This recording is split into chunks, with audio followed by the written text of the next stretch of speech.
Bismillahirrahmanirrahim. Assalamu alaikum everyone. Welcome back to my channel. I'm Saman here, your grammar teacher. Today we are going to proceed with present perfect tense. We are already done with simple present tense, present continuous tense. Now we will see that when we use present perfect tense, it is also very easy tense. You just have to keep one thing in your mind. So let's start with the use of present perfect tense. It describes actions that happen before now, unspecified time. It means that this is the tense that we use in which the time is not specified. Second thing is that it connects past with the present. Although this is present perfect tense, but it connects past with the present. Now I will tell you what does it mean. And the third thing is that commonly in this tense we use already, yet, just, ever, never, since, or for. These are the time expressions that we use in present perfect tense. Okay, now the main thing that you have to keep in mind is this, that present perfect tense, it connects past with the present. What does it mean? It means that the actions which are finished and they are finished just now, and now you are talking about the consequences of them. For that we use present perfect tense. In Urdu its identification is chuka hai, chuki hai, chuke hain. It means that the action is already done. The action is finished now, and it is just finished now, or it is already finished now. And now you are talking about the result of that action. When you are telling about the result or the consequences of that action which is just completed and it is finished in the near past, then we use present perfect tense. This is the thing that you have to keep in mind. For example, wo pad chuka hai, he has studied. Now he is not studying right now, he has done it, and now you are telling about the result, that what he has done. So that's why you are using present perfect tense. Now we are going to see the structure. The structure is same: subject, helping verb, third form of verb, and the object. In this present perfect tense, we are having two helping verb, has and have. Has is used with the singular subject. She has, he has, it has, and the singular subject. And have is used with plural subject. They have, we have, you have, I and you are considered plural, so we will use I have, you have. And here we use past participle. Past participle means the third form of verb. Mostly it is having ed at the end. Okay, so this is the formula, and then we are having the object also, but I'm not writing it over here. Our main concern is about the relationship of subject and the verb. So here, if your subject is singular, then you will use has. If your subject is plural, then you will use have, and you will use third form of verb. For example, I have eaten breakfast. Now what is I? I is subject, have is helping verb, eaten is the third form of verb, past participle, and breakfast is the object.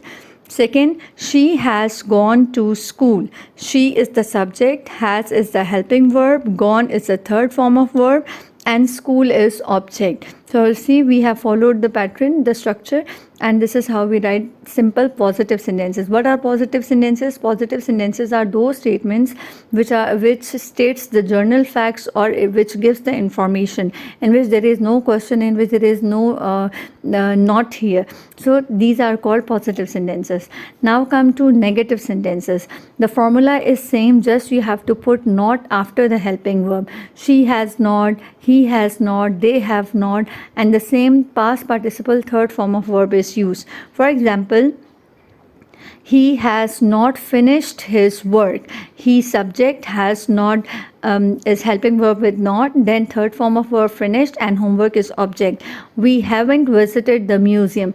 Now you can see haven't is the short form of have not, so you can use the short form like this. So we is subject, haven't is the helping verb with not, visited third form of verb, and museum is the object. Object is on which the work is done. So this is the negative sentence because we are having not in the sentence. Now come to interrogative sentences. Interrogative sentences are basically the question statements, and the formula for the question statement is, first we are going to use the helping verb, then the subject, then the third form of verb, and at the end there is question mark. So helping verb is same, has and have, but it should be before the subject. This structure is for all the interrogative sentences of all the tenses.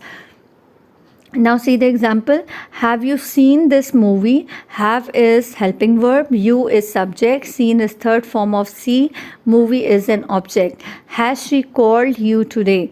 Okay, these are the two examples of interrogative sentences. I hope it is clear to you now that in present perfect tense we use has and have and third form of verb, and we use this tense for the sentences, for the actions that are just finished right now, and you are talking about the consequences of those actions. Okay, the time expressions. Yes, the time expressions that is used in present perfect tense is just, already, yet. For example, I have just eaten my breakfast. I have already done my homework. Ever, never, recently, since, for. Most commonly, the time expression that is used in present perfect tense is since or for. Okay, for example, I have just arrived. Then they have lived here since 2020.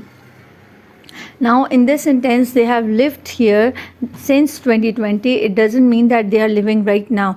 We are talking about the consequences of the action that has started in the past, that has finished in the past, and now we are just stating the fact that we are seeing the consequences that they have lived here since 2020. Okay, this is the time expression. Now come to filling the blanks. Complete with the present perfect form. In the next line, I will show you the answer. Just solve it first by yourself. She dashed that book already. We dash never see a lion. Dash they dash finish the project. I dash not visit the new museum. Now you have to use the helping verb along with the third form of verb. See the answers. She has read that book already. The third form of read is read. The spellings are same, only the pronunciation is changed. Read, read, read. Okay, R-E-A-D. Second, we have never seen a lion. Seen is the third form of see.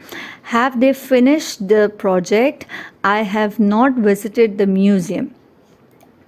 Now come to the second exercise. Here you have to choose the correct option.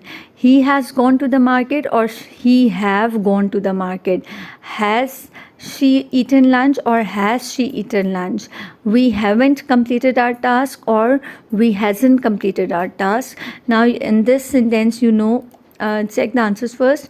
Here you can see that he is singular subject, so we have used has. He has gone to the market. Here she is singular subject, so we have to use has. Has she eaten lunch? Then we is plural subject, so we will use haven't. We haven't completed our task. Now see the third exercise. Use the clue to write present perfect sentences.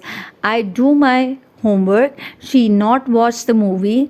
They visit Paris. Now you have to write the helping verb and the third form of verb by yourself. See the sentences.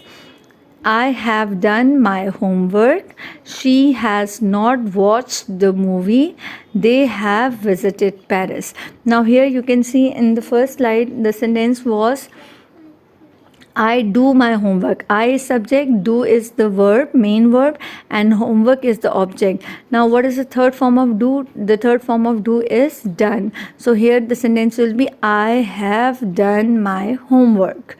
Okay, so, same goes for the second. We have to use the second form, third form of watch, watched, visit, visited. So these are the answers. Now come to the last recap and the key points.